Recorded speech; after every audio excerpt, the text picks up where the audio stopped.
ঈদের আগে শেষ কর্মদিবসে রাজধানী ছাড়ছেন নগরবাসী। 3 থেকে 4 ঘন্টা দেরিতে ছাড়ছে ট্রেন, সময় মতো মিলছে না বাস। সারা দেশে জমে উঠেছে কোরবানির পশুর হাট। দেশি গরুতেই মিটবে চাহিদা বলছেন বিক্রেতারা। দাম নিয়ে পাল্টাপাল্টি অভিযোগ।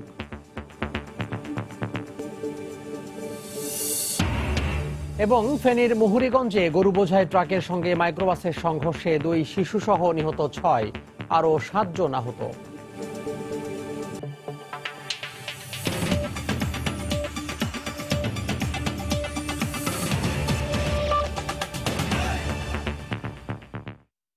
সময় সংবাদের সঙ্গে আছি আমি তোহা খান তামিম।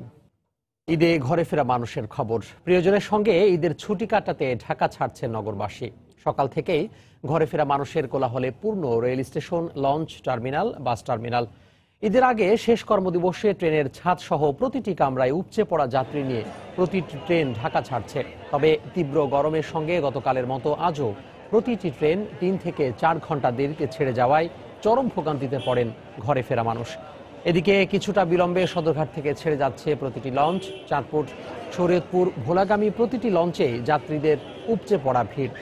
সকাল থেকে সড়ক পথেও যাত্রীরা ছুটছেন বাড়ির পথে। তবে বাসই নির্ধারিত সময়ের ঘণ্টাখানেক দেরিতে আসছে টার্মিনালে। আজ অফিস, আদালত সহ সব ধরনের প্রতিষ্ঠান ছুটি হওয়ার কথা থাকায় দুপুরের পর থেকে সব পথেই বাড়বে যাত্রীদের চাপ।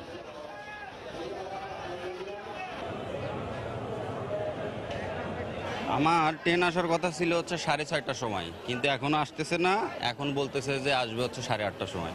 যে ট্রেনে যাবো সেই ট্রেনটার সাথে কথা ছিল আপনি সকাল 6:30, মানে এয়ারপোর্টে আসবে, এয়ারপোর্টে কমলাপথে বেগে আসবে, অথচ সেই ট্রেনটা এখন এয়ারপোর্টই আসেনি। ট্রেনের অবস্থা তো খুবই খারাপ। আমরা ভোরে থেকে সেখানে বসে আছি, ট্রেন আসছে না, ট্রেন লেট। এত কষ্ট করে যাওয়াটাই হচ্ছে সবাই মিলে একত্রে ঈদ করব, এই ঈদের আনন্দটা উপভোগ করার জন্য। এই যাত্রার খবর জানাতে রাজধানীর বিমানবন্দর রেল স্টেশনে আছেন রিপোর্টার ফারুক ভূঁইয়া রবিন এবং সদরঘাট লঞ্চ টার্মিনালে আছেন রাশেদ বাপ্পি। প্রথমে চলে যাচ্ছি রবিনের কাছে। রবিন। তামিম, রাজধানীর বিমানবন্দর রেলওয়ে স্টেশন থেকে আসলে সকাল থেকে আপনাদের মাধ্যমে দেশবাসীকে আমরা যে ঈদ উপলক্ষে মানুষের ঘরমুখ মানুষের ঈদ যাত্রার কথা আপনাদেরকে জানাচ্ছিলাম। তো সকাল থেকে মূলত আমরা যেটা দেখেছিলাম যে কিছু ট্রেনে বিলম্ব হতো, আবার কিছু ট্রেনের ক্ষেত্রে যে মোটামুটি ঠিকঠাক সময়ে যেত। কিন্তু এখন সময় যত যাচ্ছে ততই কিন্তু আমরা যেটা দেখতে পাচ্ছি যে বেশিরভাগ, প্রায় সিংহভাগ ট্রেনের ক্ষেত্রে কিন্তু আমরা বলতে পারি যে বিলম্বর একটি ঘটনা ঘটতে যাচ্ছে এবং প্রায় প্রতিটি ট্রেনেই কিন্তু অনেক সময় বিলম্ব হচ্ছে। আমি যদি আপনাদেরকে বিশেষ করে যে উত্তরবঙ্গগামী যে ট্রেনগুলো রয়েছে সেগুলোর ক্ষেত্রে অনেক বেশি দেরি হচ্ছে রেলওয়ে বিমানবন্দর রেলওয়ে স্টেশন ছাড়ার ক্ষেত্রে। আমি যদি আপনাদেরকে একটি চিত্রের কথা বলতে যাই তাহলে নীলসাগর এক্সপ্রেস, যেটি চিলাহাটির উদ্দেশ্যে রওনা হওয়ার কথা 8:35 বিমানবন্দর রেলওয়ে স্টেশন ছাড়ার কথা ছিল, কিন্তু এখনো অবধি সেটি এখানে আসেনি। এখনো অবধি সেটি কমলাপুর রেলওয়ে স্টেশনে রয়েছে। অন্যদিকে রংপুর এক্সপ্রেস, যেটি 9:27 এখান থেকে ছাড়ার কথা ছিল, কিন্তু সেটিও এখনো পর্যন্ত বিমানবন্দর রেলওয়ে স্টেশনে এসে পৌঁছায়নি, সেটি এখনো ঢাকায় রয়েছে। অন্যদিকে যে লালমনিরহাট যে ঈদ স্পেশাল, সেটি এখান থেকে 9:42 ছাড়ার কথা ছিল, কিন্তু আমরা যেটি জানতে পেরেছি যে দুপুর 1টায় এসে এটি ঢাকায় এসে পৌঁছাবে। অন্যদিকে যে এখান থেকে ময়মনসিংহের উদ্দেশ্যে ঈশা খান এক্সপ্রেস, সেটি 12:10 এখান থেকে ছাড়ার কথা ছিল, কিন্তু এখনো অবধি সেটি কমলাপুর রেলওয়ে স্টেশনে রয়েছে। এখন অবধি সেটি কমলাপুর রেলওয়ে স্টেশন ছাড়েনি। তো রাজধানী থেকে যে সকল মানুষ ঈদ করতে আসলে ঢাকা থেকে দেশের বিভিন্ন জায়গাতে যাবেন, প্রায় প্রতিটি ট্রেনের ক্ষেত্রে আসলে যে শিডিউল বিপর্যয় হওয়ার কারণে মানুষের মধ্যে আসলে নানান ধরনের ভোগান্তি হচ্ছে। সাধারণ মানুষ বলছেন যে তারা আসলে যে সড়ক পথের যানজট সহ নানা ধরনের ঝক্কি ঝামেলা থেকে এড়াতে আসলে ট্রেন পথকে তারা বেছে নিয়েছিলেন, রেলপথকে বেছে নিয়েছিলেন, কিন্তু এখানেও যদি, অর্থাৎ ট্রেন ভ্রমণেও যদি তাদের মধ্যে বিড়ম্বনার মধ্যে পড়তে হয়, সেটি নিয়ে তাদের মধ্যে কিন্তু নানা ধরনের ক্ষোভ প্রকাশ করেছেন। তো এই ছিল আসলে রাজধানীর বিমানবন্দর রেলওয়ে স্টেশন থেকে ঈদ উপলক্ষে ট্রেন যাত্রার সবশেষ। তো লঞ্চ দিয়েও আসলে দেশের বিভিন্ন জায়গায় মানুষ আসলে ঢাকা ছাড়ছেন দক্ষিণবঙ্গের উদ্দেশ্যে। রাজধানীর সদরঘাট লঞ্চ টার্মিনালে আছেন আমাদের সহকর্মী রাশেদ বাপ্পি, সরাসরি তার কাছে চলে যাচ্ছি। বাপ্পি।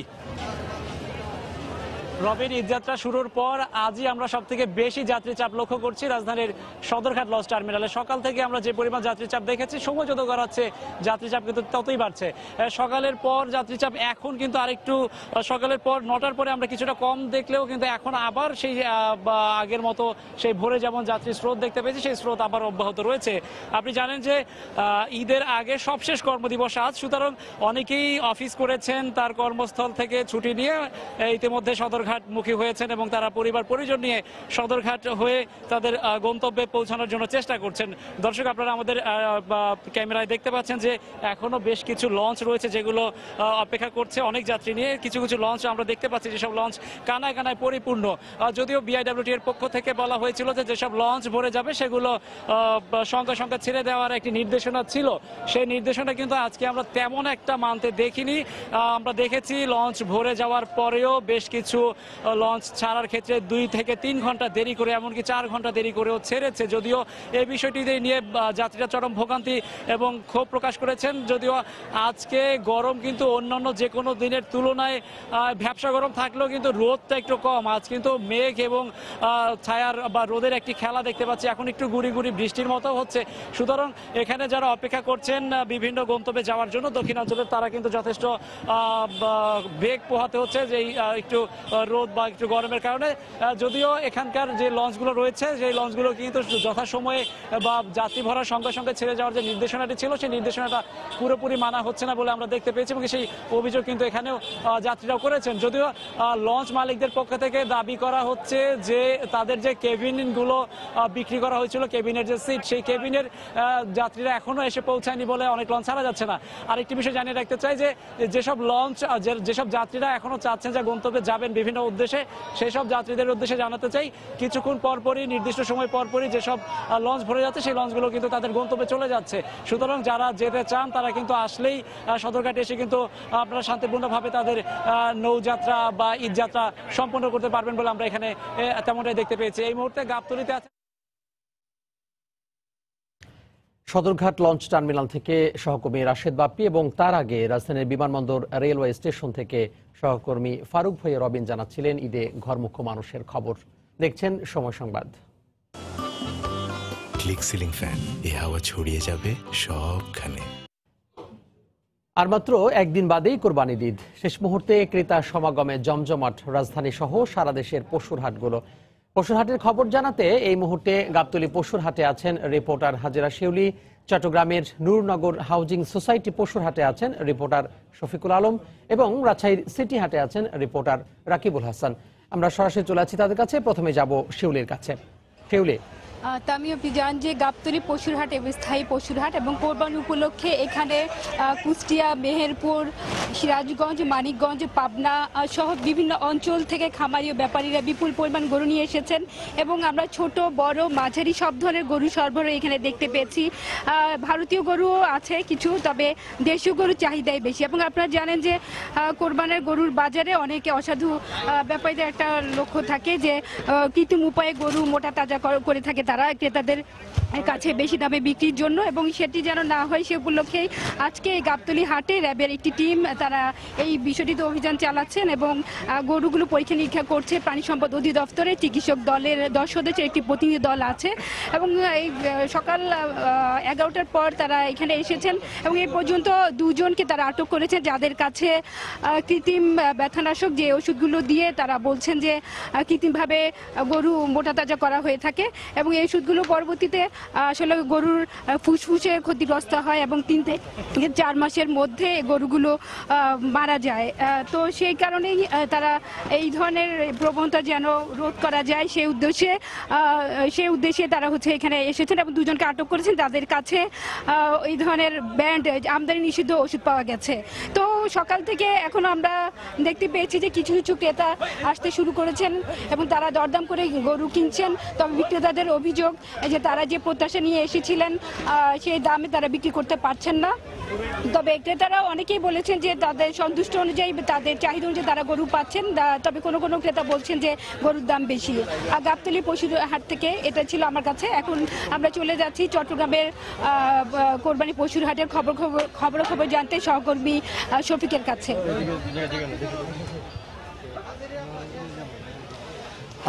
শৈলী, আপনি যেটি বলছেন আমি আপনার সাথে একমত যে এখানে যে বিভিন্ন ক্রেতাদের সাথে কথা বলেছিলাম, তারা বলছেন যে আসলে গরুর দাম একটু বেশি হচ্ছে। তারা সেটি বলছেন, কারণ এবার যেহেতু বাহির থেকে সেরকম গরু আসেনি, সেক্ষেত্রে ক্রেতারা সেই বিষয়টি অভিযোগ করছেন বারবার যে গরুর দাম বেড়ে যাচ্ছে। এবং আপনারা দেখছেন যে আসলে যে চট্টগ্রামে আসলে এই ছোট আকৃতির এই গরুগুলোর চাহিদা একটু বেশি, বিশেষ করে লাল এবং শিংওয়ালা গরুগুলোর চাহিদা একটু বেশি। সেক্ষেত্রে ক্রেতারা কিন্তু এই ছোট গরুর দিকে বেশি ঝুঁকছেন এবং বড় গরুর দিকে যদিও কম বেচা কেনা হচ্ছে বড় গরুগুলো। আমি এই মুহূর্তে যেখানে আছে চট্টগ্রামের অন্যতম একটি পশুর হাট, সেটা হচ্ছে নূরনগর হাউসিং সোসাইটি। এখানে আমি সকাল থেকে দেখেছিলাম এখানে প্রতি 2-3 মিনিট পর পর একটি গরু এখানে বিক্রি হচ্ছে এবং এখানে ক্রেতা বিক্রেতাদের উপচে পড়া ভিড়। আর যেহেতু মাত্র একদিন সময় আছে, সেক্ষেত্রে কিন্তু তারা এখানে এসে সবাই গরু কিনছেন, কারণ আগামীকাল একদিন সময় আছে। সেই জন্য আজকেই যারা কোরবানি করবেন তাদের প্রায় 90% মানুষ আজকেই গরুগুলো কিনে ফেলবেন। আপনি হয়তো দেখতে পাচ্ছেন মানুষের এখানে সমাগম, ক্রেতা বিক্রেতাদের সমাগম এবং প্রশাসনের পক্ষ থেকে কিন্তু নানা পদক্ষেপ নেওয়া হয়েছে এখানে। এবং যদিও যে খামার মালিকরা তারা বলছে, যারা গরু লালন পালন করেছেন তারা বলছেন তাদের মুখে হাসি এবার তারা ফুটেছে, সেই বিষয়টি তারা উল্লেখ করেছেন, কারণ তারা এবার লাভের মুখ দেখেছেন, সেই বিষয়টি তারা উল্লেখ করেছেন। তো আমি সব কিছু মিলে যেটি বলতে পারি সেটি হচ্ছে প্রশাসনের পক্ষ থেকেও কিন্তু সর্বোচ্চ নিরাপত্তা ব্যবস্থা রাখা হয়েছে। জাল নোট শনাক্তকরণের মেশিন এবং যে ছিনতাইকারী মলম পাড়ে দৌরাত্ম্য ঠেকাতে নানা পদক্ষেপ নেওয়া হয়েছে চট্টগ্রামের বিভিন্ন যে সিটি কর্পোরেশন এবং জেলা প্রশাসনের উদ্যোগে যে 12টি পশুর হাট রয়েছে সেখানে। তো এই ছিল চট্টগ্রামের নূরনগর হাউজিং সোসাইটি থেকে আমার কাছে সর্বশেষ তথ্য। এখন চলে যাচ্ছে আমাদের প্রতিনিধি রাজশাহীতে রাকিবের কাছে। শফিক, আপনাকে ধন্যবাদ। আসলে আর একটি দিন পরে কিন্তু কোরবানির ঈদ এবং আজ এবং আগামীকাল এই দুটো দিন কিন্তু আসলে হাটের সময় পাবেন, আসলে এই হাট বারের সময় পাবেন যারা ক্রেতারা রয়েছেন। তো কোরবানি উপলক্ষে আমরা দেখছি যে রাজশাহী সিটি কর্পোরেশনের যে সর্ববৃহৎ যে কোরবানির পশুর হাটটি সিটি হাট, সেখানে কিন্তু আমরা দেখছি যে সকাল থেকেই কিন্তু কোরবানির পশু নিয়ে এসেছেন বিক্রেতারা। এবং সকালের দিকে খানিকটা কম থাকলেও বেলা যতটা বাড়ছে আমরা দেখছি যে পশুর সংখ্যা ততখানি কিন্তু বাড়ছে এবং এখানে অনেকেই নিয়ে আসছেন নানা ধরনের পশু আমরা দেখতে পাচ্ছি। তবে এর মধ্যে কিন্তু আসলে দেশীয় গরুর সংখ্যাই সব থেকে বেশি। এছাড়া ভারতীয় গরুর কিন্তু উপস্থিতি আমরা বা সংখ্যায় কিন্তু খুব কম দেখছি। তো যারা আসলে কোরবানির জন্য কিনছেন তারা পছন্দ সহিত নিজেদের পছন্দ মতো আসলে কোরবানি কেনার চেষ্টা করছেন এবং দেখে নিচ্ছেন কোরবানি দেওয়ার পশুর যতগুলো শর্ত রয়েছে সেই সমস্ত শর্ত অনুযায়ী তারা কিনছেন এবং দরদাম করছেন। ক্রেতারা যেই কথাটি বলছেন যে আসলে এবারে কিন্তু গত বছরের তুলনায় কিন্তু এই বছর কিন্তু গরুর দাম কিন্তু অনেক বেশি এবং প্রত্যেকটি গরুতে প্রায় 10 থেকে 15,000 টাকা বেশি দাম দিয়ে কিন্তু এবার কিনতে হচ্ছে বলে তারা বলছেন। এবং যারা বিক্রেতারা রয়েছেন তারা বলছেন আসলে গৌখাদ্যের দাম সহ নানা কারণে আসলে এবারে তাদেরকে দাম বাড়াতে হচ্ছে এবং সেই সাথে আসলে প্রতিবেশী দেশ ভারত থেকে গরু না আসার কারণে কিন্তু দেশি গরুর দাম খানিকটা বেশি বলে তারা বলছেন। এছাড়া হাটের নিরাপত্তার ক্ষেত্রে আমরা দেখেছি হাটের যারা ইজারাদার রয়েছেন তারা কিন্তু সার্বিক ব্যবস্থা গ্রহণ করেছেন এবং টাকা লেনদেনের ক্ষেত্রে যে জাল নোট শনাক্তকরণ সেই সমস্ত বিষয়ে কিন্তু ব্যাংকের কর্মকর্তারা এখানে সহযোগিতা করছেন। আমরা হাট ইজারাদাররা যেটি বলছেন যে আজকে প্রায় রাত্রে 8টা পর্যন্ত হাট চলবে এবং কেনাবেচা হবে। তো এই ছিল আমার কাছে হাটের সর্বশেষ খবর। গাবতলী থেকে হাজিরা শিউলি, চট্টগ্রাম থেকে শফিকুল আলম এবং রাজশাহী থেকে সহকর্মী রাকিবুল হাসান জানাচ্ছিলেন কোরবানি পশুর হাটের খবর। খুলনার মেঘনা তেল ডিপোতে অগ্নিকাণ্ডে দগ্ধ হয়ে দুজনের মৃত্যু হয়েছে। দগ্ধ অপর একজনকে খুলনা মেডিকেল কলেজ হাসপাতালে ভর্তি করা হয়েছে। এই মুহূর্তে দুর্ঘটনাস্থলে আছেন রিপোর্টার তরিকুল ইসলাম। বিস্তারিত জানতে সরাসরি চলে আছি তার কাছে। তরিক। তামিম, খুলনার খালিশপুরের মেঘনা তেল ডিপোতে ভয়াবহ অগ্নিকাণ্ডের ঘটনা ঘটেছে এবং এই ঘটনায় 2 জনের প্রাণহানির ঘটনা ঘটেছে। আমরা যত জেনেছি যে আনুমানিক 11:15টার দিকে এই ভয়াবহ দুর্ঘটনা ঘটে। তো আমি যেখানে দাঁড়িয়ে আছি ঠিক পিছন দিকটা আমরা একটু দেখাই, সেটা হচ্ছে সেখানে 3টে ট্যাঙ্ক লরি পুড়ে গেছে এবং এখানে মিটারম্যান ছিল কামাল, কামাল পুড়ে দগ্ধ হয়ে মারা গেছে এবং সেই সাথে ট্যাংলোরির একজন হেল্পার রাজু, যার বাড়ি ঝালকাঠির বরিশালের, এবং কামালের বাড়ি খুলনার দিঘলিয়া উপজেলার সেনাটি গ্রামে, দুইজনেই নিহত হয়েছে এবং সেই সাথে 5 জন আহত হয়েছে এই একই ঘটনায়। এবং এখানে তাৎক্ষণিকভাবে কিন্তু এখানকার যে দুটো ফায়ার সার্ভিসের ইউনিট ছিল মেঘনা তেল ডিপোর, তারা দ্রুত নিয়ন্ত্রণে আনার চেষ্টা করে এবং পরবর্তীতে খুলনা ফায়ার সার্ভিসের 5টি ইউনিট, দৌলতপুর ফায়ার স্টেশন এবং খুলনা ফায়ার স্টেশন থেকে 5টি ইউনিট এসে দ্রুত এই আগুনটি নিয়ন্ত্রণ করে। তো আপনারা জানেন যে এটি একটি অতি গুরুত্বপূর্ণ এলাকা এবং সংরক্ষিত এলাকা। এখানে আরও 5টি তেল ডিপো রয়েছে। এই তেল ডিপোর কাছাকাছি অগ্নিকাণ্ডের ঘটনা ঘটায় কিন্তু আতঙ্কিত হয়ে পড়ে এখানকার যারা সংশ্লিষ্ট রয়েছেন এবং তাৎক্ষণিকভাবে তারা অগ্নি নির্বাপকের জন্য তারা চেষ্টা করে।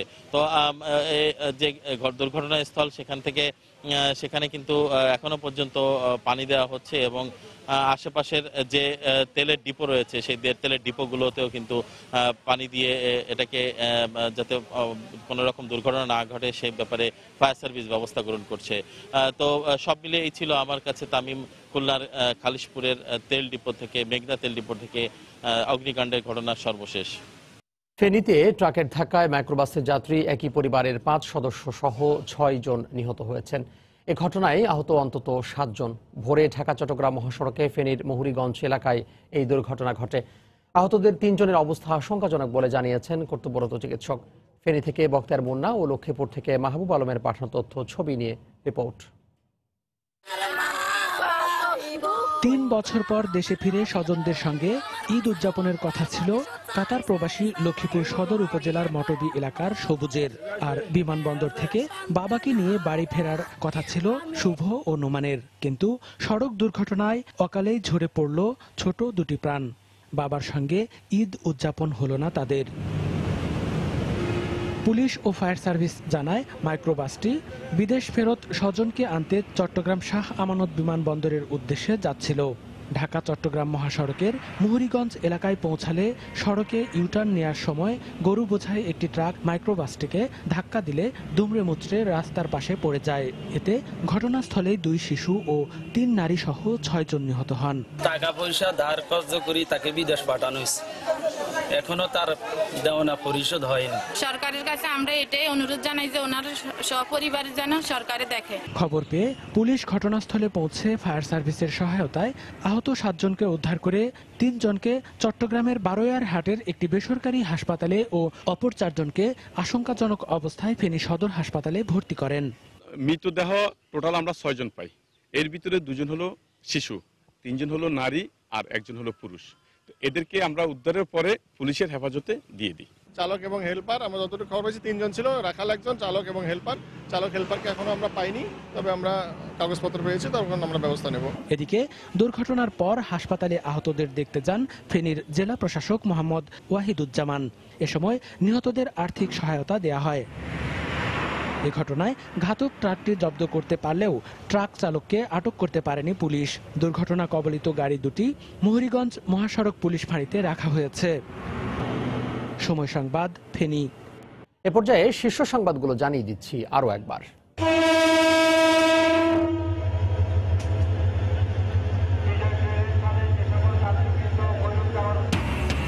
ঈদের আগে শেষ কর্মদিবসে রাজধানী ছাড়ছেন নগরবাসী। 3 থেকে 4 ঘন্টা দেরিতে ছাড়ছে ট্রেন, সময় মতো মিলছে না বাস। সারা দেশে জমে উঠেছে কোরবানির পশুর হাট। দেশি গরুতেই মিটবে চাহিদা বলছেন বিক্রেতারা। দাম নিয়ে পাল্টাপাল্টি প্রতিক্রিয়া। ফেনীর মুহুরীগঞ্জে গরু বোঝাই ট্রাকের সঙ্গে মাইক্রোবাসের সংঘর্ষে 2 শিশু সহ নিহত 6, আরও 7 জন আহত। এবং খুলনার খালিশপুরে তেল কোম্পানির ডিপোতে ভয়াবহ আগুন, নিহত 2, আহত 1। 4টি ইউনিটে চেষ্টা আগুন নিয়ন্ত্রণে। এই ছিল এখনকার মতো। যে কোনো খবর পেতে ভিজিট করুন সময়নিউজ.tv। যে কোনো বাংলা লিঙ্ক ও রবি নম্বর থেকে সময় সংবাদের খবর অনুষ্ঠান সম্পর্কে জানতে এবং যে কোনো তথ্য সময় সংবাদকে জানাতে ডায়াল করুন 16242 নম্বরে। এছাড়া এইমাত্র পাওয়া খবর মোবাইলে পেতে SMS করুন *BL লিখে পাঠিয়ে দিন 16242 নম্বরে। আর সঙ্গে থাকুন সময়।